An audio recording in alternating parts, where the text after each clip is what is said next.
Hello students, let us carry on the topic physical features of India.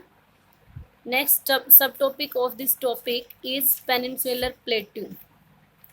We have discussed mountain and northern plains, and today we discuss about the peninsular plateau.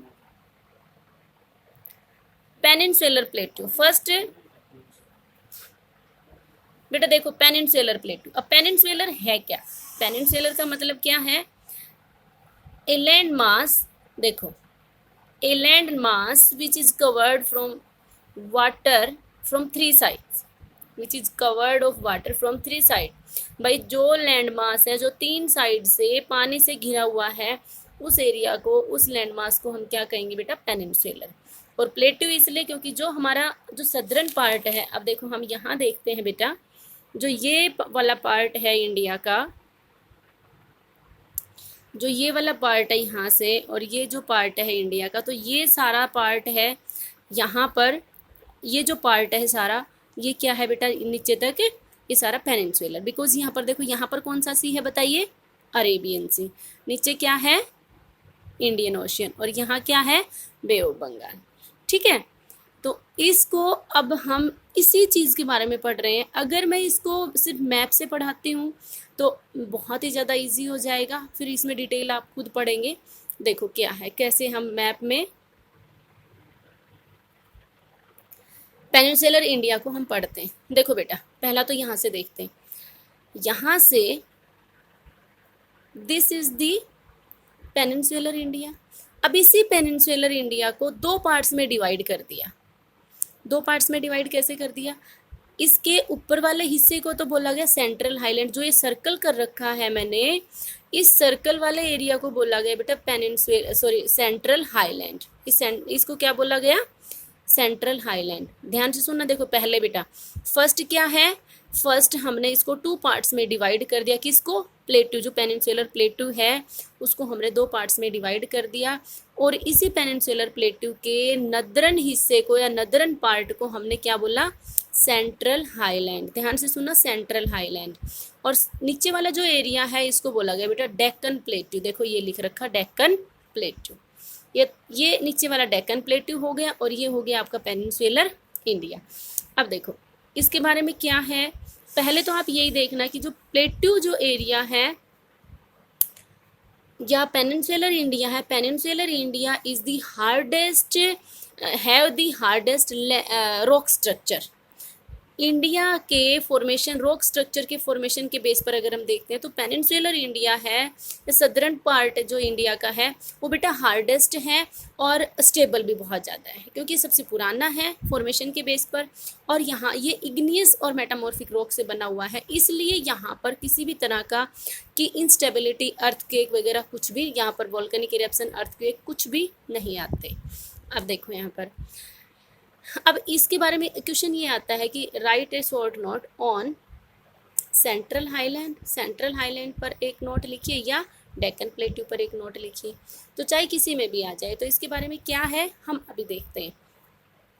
देखो बेटा, ये जो central highland है, ये central highland Deccan प्लेटू से कौन से mountain से अलग होता है? विंध्यन और सतपुड़ा माउंटेन। कौन से? विंध्यन और सतपुड़ा रेंज। ध्यान से देखना, विंध्यन और सतपुड़ा। बेटा इसमें ये बताया गया है कि ईस्ट के या सेंट्रल हाईलैंड के साउथ में कौन सा है? साउथ वेस्ट में पेनिनसुलर और आपका वो विंध्यन और सतपुड़ा। यहाँ ये मालवा प्लेट्यू हो गया, मालवा प्लेट्यू। ठीक है, यहाँ पर इसका मालवा प्लेट्यू है। इसी सेंट्रल हाईलैंड के नॉर्थ साइड में, इसके नॉर्थ साइड में इसके लोकल नेम्स है बुंदेलखंड, बघेलखंड। यूपी में, एमपी के कुछ हिस्से में इसको बुंदेलखंड, बघेलखंड बोला जाता है। ये जो एरिया है बेटा बहुत ही मतलब ड्राई एरिया है, बारिश बिल्कुल भी नहीं होती है यहाँ इस एरिया में। और प्लेट्यू ऐसे हैं तो बहुत ही ज़्यादा मतलब यहाँ के लोगों की लाइफ बहुत ज़्यादा हार्ड सिचुएशन होती है यहाँ पर लाइफ स्पेंड करने के लिए। सबसे बेस्ट जो सिचुएशन होती है या जो क्लाइमेटिक कंडीशन जो ह्यूमन के अकॉर्डिंग होती है वो आपका नदरन प्लेन्स वाला एरिया है। यहाँ पर इसके लोकल नेम्स क्या बताया बेटा मैंने, बुंदेलखंड और बघेलखंड। यहाँ ईस्टर्न पार्ट में आपका कुछ हिस्सा छोटा नागपुर प्लेटू का लगता है, एक यहाँ पर रिवर भी लगती है, ठीक है, स्वर्ण रेखा रिवर इधर इस साइड में, और छोटा नागपुर प्लेटू, ठीक है। अब यहाँ जो ये नीचे वाला है सदर्न जो पार्ट बच गया, इसका सदर्न पार्ट है, उस पार्ट का नाम क्या है बेटा, डेक्कन प्लेटू। डेक्कन प्लेटू मीन्स ये जो एरिया है या डेक्कन प्लेटू है, डायरेक्ट लावा के ठंडे होने से जो प्लेटू का जो फॉर्मेशन हुआ है वो कौन सा है बेटा, डेक्कन प्लेटू। यहाँ इस एरिया में काली मिट्टी के लिए बहुत ज़्यादा फेमस। डेक्कन प्लेटू जाना ही किसके लिए जाता है, ब्लैक सोयल के लिए, और ब्लैक सोयल किसके लिए जानी जाती है, कॉटन के लिए बहुत फेमस है कॉटन। इसका दूसरा नाम क्या है, रेगुर सोयल, ठीक है। यहाँ एक तो हम अगर देखते हैं तो एरिड जो एरिया है, एरिड कौन सा होता है बेटा, डेजर्ट।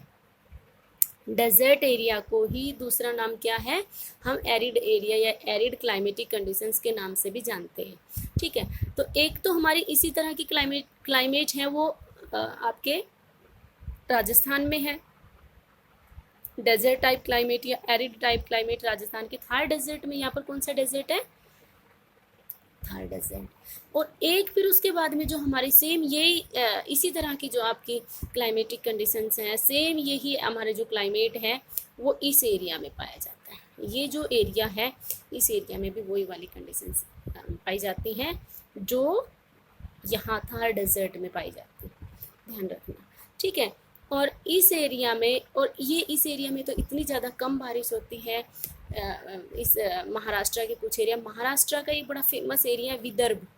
नाम क्या बताया बेटा मैंने, विदर्भ। विदर्भ एरिया है, वहाँ की क्लाइमेटिक कंडीशंस इतनी ड्राई क्लाइमेट है वहाँ की कि वहाँ के फार्मर्स तो सुसाइड के लिए बहुत ज़्यादा फेमस है। ये वाला जो एरिया है ये एरिया फार्मर्स के सुसाइड के लिए बहुत ज़्यादा फेमस है। विदर्भ एरिया है, ये महाराष्ट्र का है, ठीक है। तो इसको आप देख सकते हो, विदर्भ वाले एरिया ये आपका प्लेटू एरिया में ही आता है, ठीक है। अब इसकी एक बार डिटेल स्टडी करते हैं, इसमें क्या लिख रखा है। अब आपको देखने को मिलेगा कि इसमें जो मैंने बताया है सेम वही चीज़ें बता रखी हैं। प्लेटू क्या है, it is a table land which is consist old crystalline and metamorphic igneous rocks. वही बताया मैंने, क्रिस्टलाइन मेटामॉर्फिक इग्नियस रॉक्स हैं। It was formed due to the breaking and drifting of the Gondwana.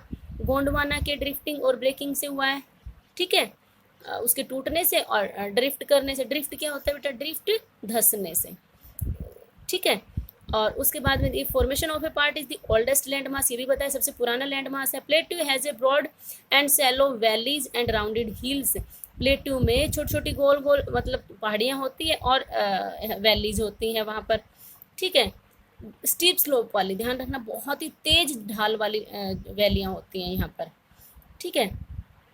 प्लेटू has a this plateau can divide into two major part, दो parts में divide है, एक central highland और एक Deccan plateau and central highland. अब plateau north of Himalaya covering a major area of Malwa plateau is called central highland. भाई नर्मदा नदी के ऊपर, नर्मदा नदी कहाँ बहती है, देखो मैंने आपको अभी बताया था, जो यहाँ पर है विंध्यन माउंटेन, ये विंध्यन माउंटेन सतपुड़ा रेंज, और यहाँ ये जो बीच में जो रिवर जा रही है विंध्यन और सतपुड़ा की, ये कौन सी रिवर जा रही है बेटा, नर्मदा रिवर। तो नर्मदा रिवर बोल दो, चाहे इन माउंटेन्स का नाम ले दो, ठीक है, ठीक है। अब इसमें देखो, नर्मदा रिवर के ऊपर वाला हिस्सा जो मालवा प्लेटू तक फैला हुआ है उसका नाम क्या है, central highland. The Vindhyan range is dramatically by the Aravali demarcated by the Aravalis. ये विंध्यन माउंटेन है, ये अरावली नॉर्थ वेस्ट में अरावली तक, और central high on the south, और साउथ में आपका ये कौन सा है, नॉर्थ वेस्ट में तो अरावली, और बीच में आपका साउथ की तरफ सेंट्रल हाईलैंड हो गया आपका। मतलब यहाँ पर ये कि साउथ और साउथ वेस्ट में ये इससे अलग होती है, किससे, विंध्यन माउंटेन से। विंध्यन माउंटेन से तो आपका ये होता है नॉर्थ वेस्ट, और साउथ से होती है आपकी ये नॉर्थ वेस्ट और साउथ से, ठीक है। आगे देखो, further the westward extension gradually merged with the rocky and sandy desert, बड़ा इंपॉर्टेंट है। धीरे धीरे वेस्टवर्ड ये किस में मिल जाता है, रॉकी, और ये एनटीएससी में आया हुआ क्वेश्चन है कि राजस्थान का जो थार डेजर्ट है वो कैसा है, रॉकी और सैंडी डेजर्ट है राजस्थान का।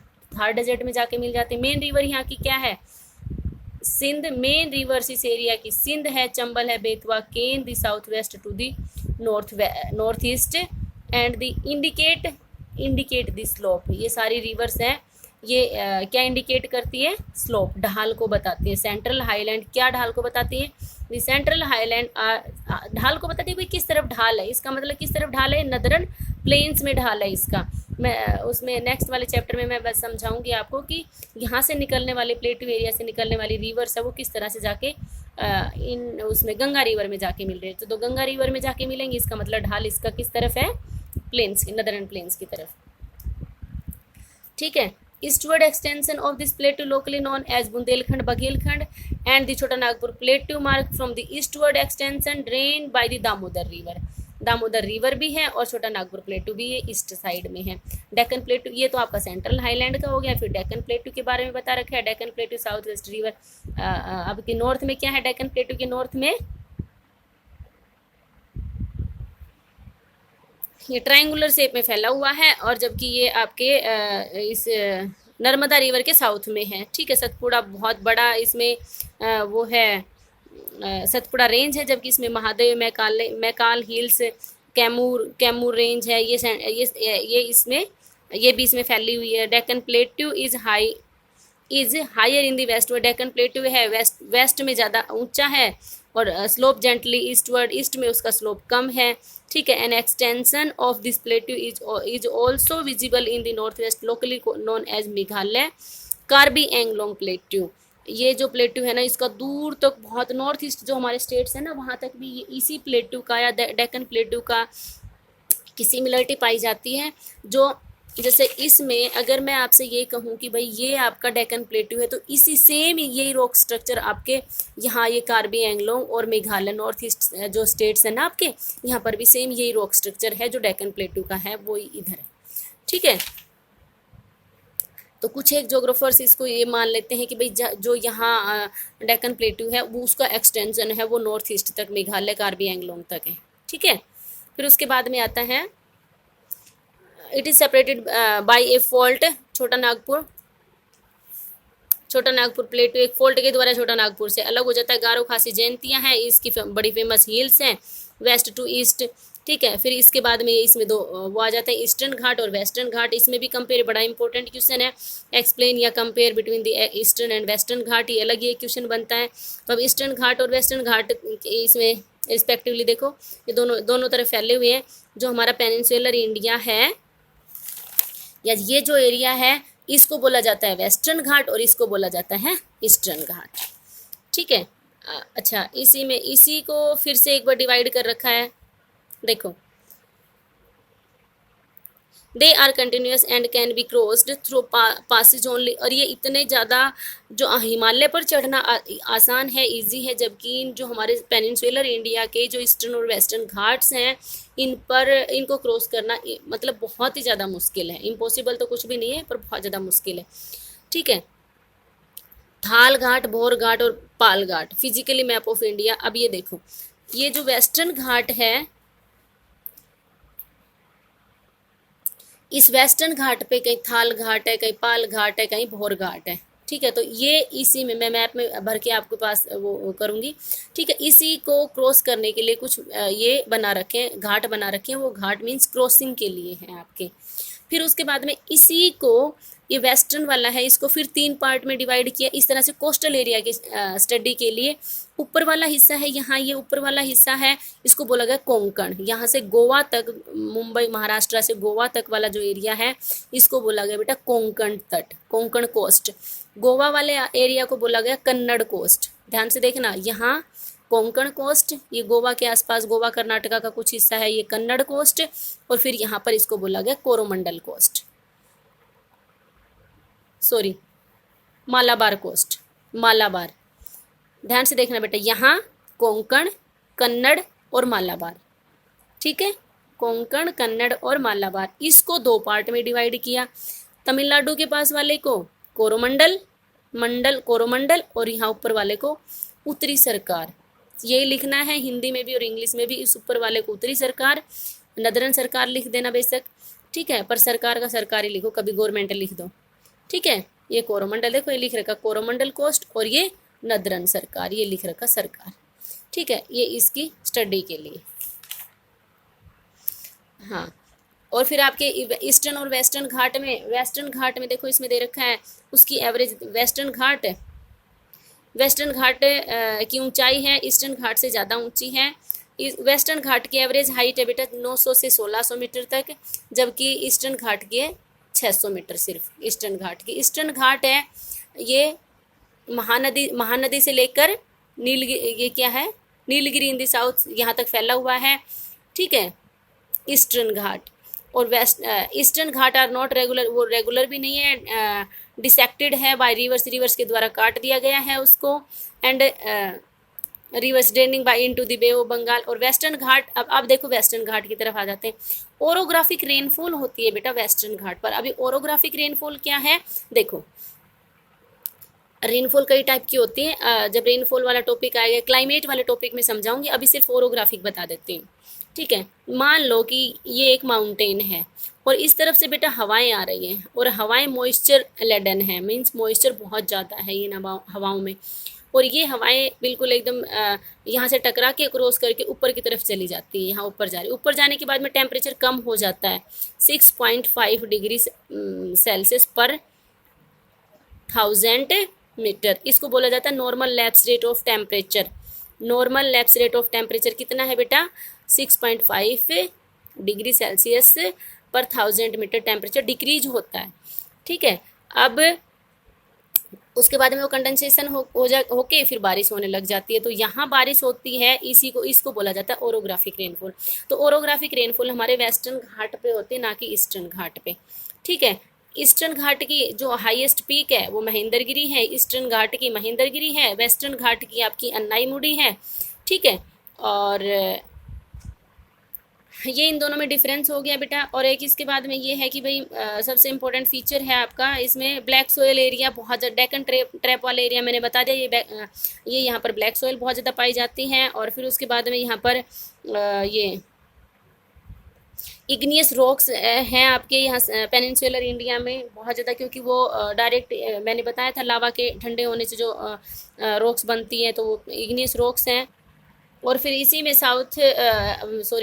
गुजरात राजस्थान वाले एरिया में अरावली हिल्स फैली हुई है, गुजरात से स्टार्ट होकर दिल्ली तक। ठीक है बेटा, तो ये आपका था पेनिनसुलर इंडिया, पेनिनसुलर प्लेट्यू। इसको बहुत अच्छे से पढ़ना, बुक में सिर्फ बेटा बहुत थोड़ा पढ़ा है, इसको ध्यान से पढ़ोगे तभी समझ में आएगा, अदरवाइज ये चैप्टर बिल्कुल खिचड़ी बन जाएगा सारा, किसी का कुछ में कुछ बोलोगे। तो इसको बस ये याद करें, मैप बेस्ड है ये मैप, जितना मैप में प्रैक्टिस करोगे उतना ज़्यादा आपको समझ में आएगा। ठीक है बेटा, अगर ये आपको समझ में आया तो बहुत अच्छा है, अगर समझ नहीं आया तो दोबारा से वीडियो सुनिए, चैप्टर पढ़िए, फिर भी प्रॉब्लम रह गई तो मेरे से समझिए। और अगर ये वीडियो आपके लिए हेल्पफुल है तो इसको लाइक और शेयर करना ना भूलें। Thanks and have a nice day.